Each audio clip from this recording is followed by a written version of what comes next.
Hello, sleepyheads. It's me, and tonight's mission is simple: to help you unwind and gently guide you into dreamland. I've curated a fresh selection of fascinating stories from Reddit, the kind that are just interesting enough to keep your mind from wandering, but not so exciting that they'll keep you awake. While I share these tales, I'll be quietly exploring and building in Minecraft, creating a serene backdrop for your journey to sleep.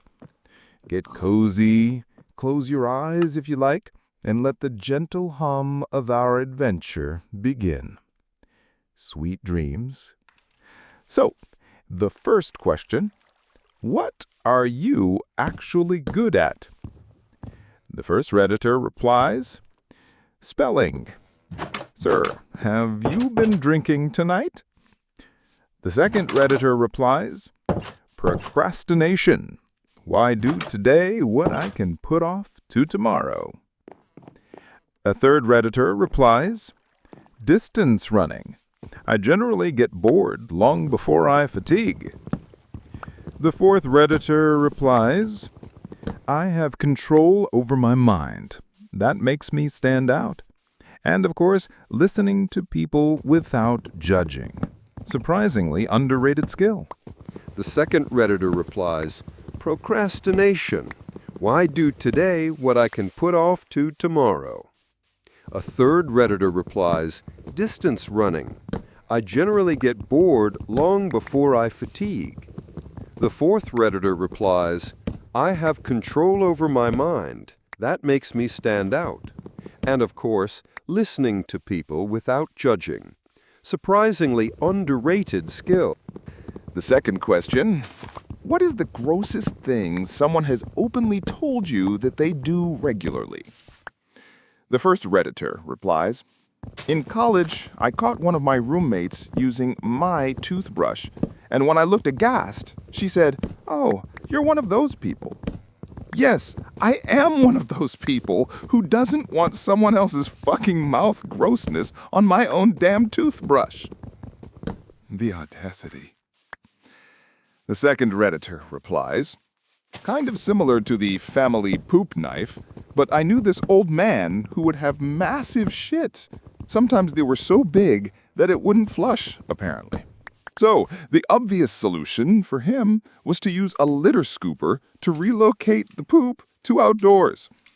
He didn't openly share this information with me at first. I just happened to be at his house one day and was like, is that shit next to your porch? This one made me LOL. Is that shit next to your porch? A third Redditor replies, knew a guy in the army who would go to Walmart, buy the cheapest women's thongs, and wear them during morning PT or gym.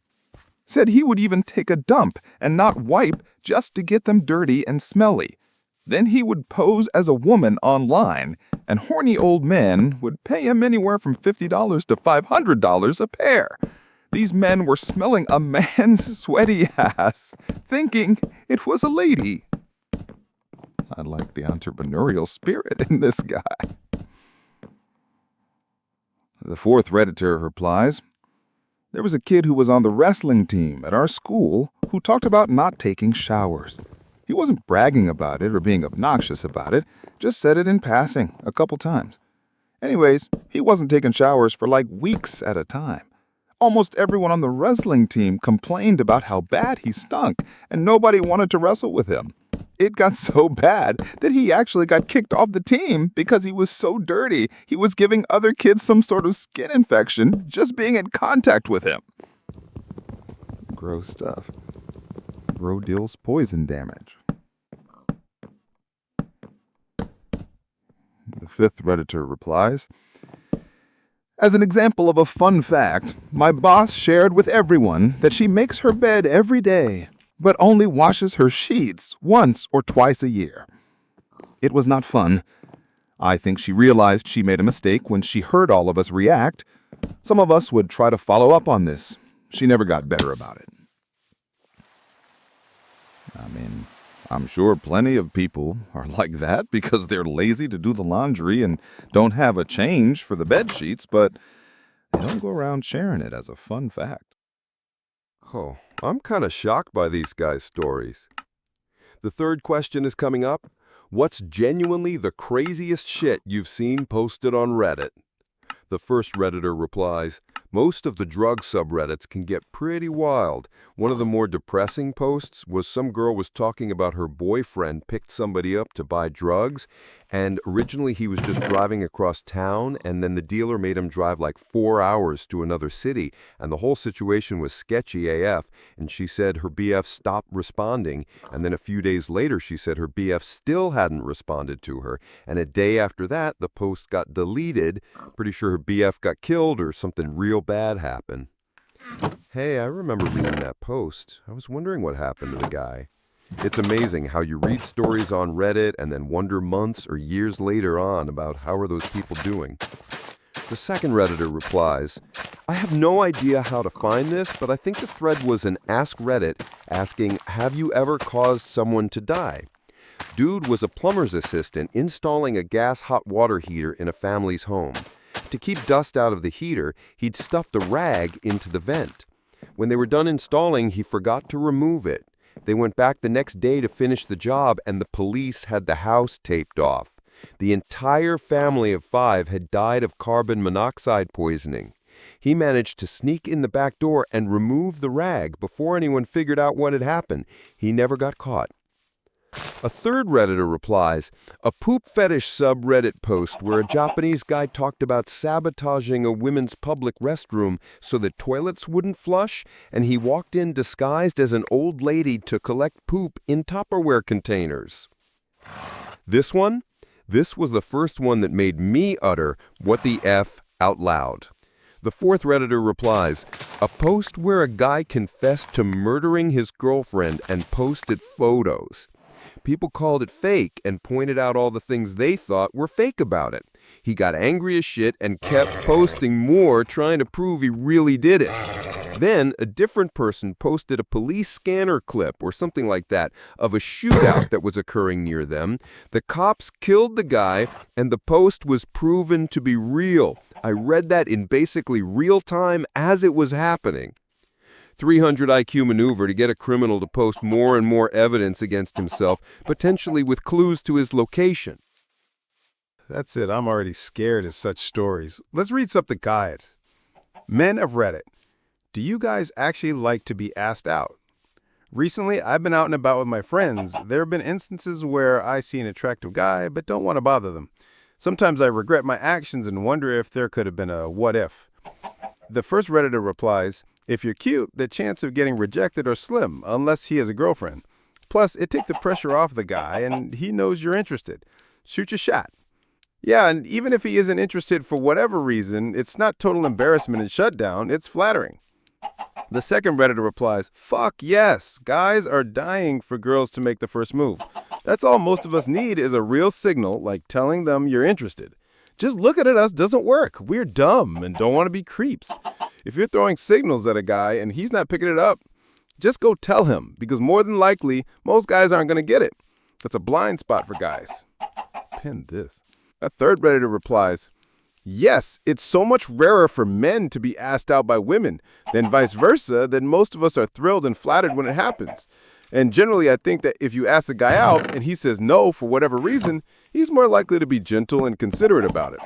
Most of us have felt the sting of rejection many more times than most women. We know how it feels to be on that side of it. I will also say, in general, I think a woman's attractiveness automatically increases somewhat once she expresses interest. I don't know many guys who haven't given a woman a chance that he may otherwise have not considered simply because he found out she was interested. 100% yes. I used to work in retail furniture, and I sold some items to an attractive woman my age. We are both divorced and had children, and she was setting up her new place she just bought. I had just started seeing someone, but I really liked her and found her attractive. About a year later, I had broken up with the woman I was seeing 2 days earlier, and the attractive furniture customer came into my store and asked for me, which is common if someone was happy with your service previously. She nervously said, Hi, I don't know if you remember me, but you sold me some furniture a year ago, and I was wondering if you'd be interested in going to dinner with me. I was floored, and of course I said absolutely. We had a really nice outdoor wedding about a year later. So, question number 5. People who are no longer bound by NDAs. What are some surprising secrets that you can expose? This first Redditor replies, Walmart corporate office puts a screensaver on all their workers' computers with a message urging them to donate to an emergency fund for their FT or near FT warehouse and retail workers, instead of giving them healthcare or PTO. Walmart retail and warehouse workers are kept just below FT so they can't get benefits, and the vast majority receive government benefits. Your taxes are subsidizing millions in benefits for the richest company in America, so the richest CEO in America is richer. Everything in the second paragraph of this post is public knowledge. That's why if you don't like it, leave argument sucks. They're all working together, and the workers are stuck fighting over scraps. The second Redditor replies, in a tech support role, one manager used to both his team's average call times were the lowest in the company. While average call times were in the 12-17 minute range, his team was constantly under 10 minutes. His team was awarded multiple times, and his strategy was adopted company-wide to all customer service and technical support teams, including our internal IT teams. That strategy was under strict NDA, as we did not want to allow competitors to emulate it. When our call center would go bid on contracts, it became an awesome metric. Our customer satisfaction scores are on par, but we have call times 20 to 30% lower than our competitors. The dirty secret of the NDA that I was not allowed to disclose, their big method, just hang up on people. Straight up. Find a way to say, okay, go ahead and do that and call back if it doesn't fix it. Then hang up. Don't wait for confirmation. Okay, so reboot your PC and your problem should be solved. Thanks for calling. Click. Eventually, they came out with more useful metrics that track things like first call resolution, which absolutely shredded this company, and they went out of business a year or two later. A third Redditor replies, I was never under an NDA, but the hotel is under new ownership, so I guess I can say it now. The hotel had no internet connection starting around AM to 6 AM, like clockwork, every night. IDK, if it was just a system fault or if it was cost-cutting. But without internet, the security cameras didn't work or record anything. The alarm system doesn't work either. The alarms go off, but it doesn't call for help. So if we had a fire that started at 3 AM, for example, then unless someone else that's driving by calls it in, I have no idea what's happening. One night we had an assault happen in the parking lot. The police needed camera evidence, and our cameras didn't record anything because the internet was out. So that was fun explaining to the detectives. As someone who works in property management, this seems like an insane risk to take to save the small amount of money. Most fires start during those hours, and an insurance fire investigator would easily find out what was going on and why there was no call out. One moderate fire and the owners would be out of business. Edit. Someone correctly pointed out that perhaps fires don't mostly start at those hours, but those are the hours in which fires grow unchecked. I should correct myself to say that the middle of the night is when you need the fire safety systems the most. Okay, wait a bit. I'll look for an interesting question. Oh, I found it. What has improved your quality of life so much you wish you did it sooner? The first Redditor replies, plan something in the middle of week. Don't wait to live your life only on the weekends. Every Wednesday night, I play Magic with my friends, and it has made me so much happier. The second Redditor replies, job company change. Companies aren't out for your best interests, even if you have a genuinely great boss or manager. I stayed in my first post-college job for far too long and massively stunted my savings potential. Sort of similar for me, understanding the distinction between doing well at work and doing well in your career. Could have had my last promotion probably 1 to 2 years earlier if I knew you were supposed to talk about it explicitly with your manager. A third Redditor replies, go for a walk every day. Your mood will improve just being outside. I then started to listen to audiobooks. Always take the dog when I can. This turned into jogging, and last year I did my first 5K. A fourth Redditor replies, cutting loose friends who were never really friends.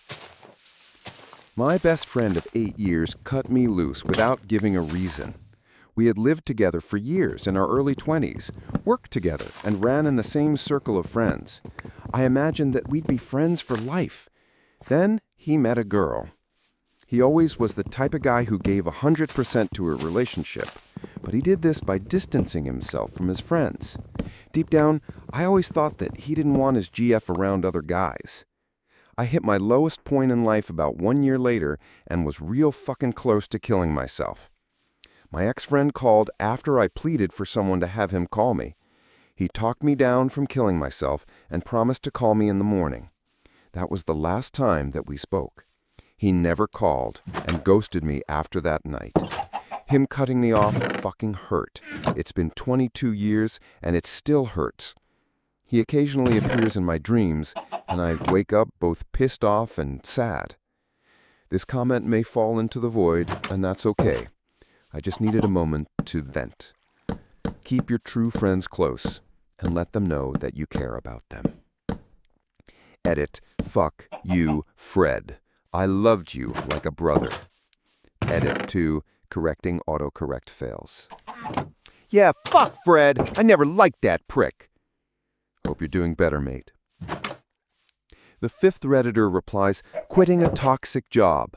I never knew just how much it could affect your mental health until I got a better job. I put up with so much crap for years because I thought that was how it was at all jobs. Now I'm so much happier. I don't burst into tears before my shift.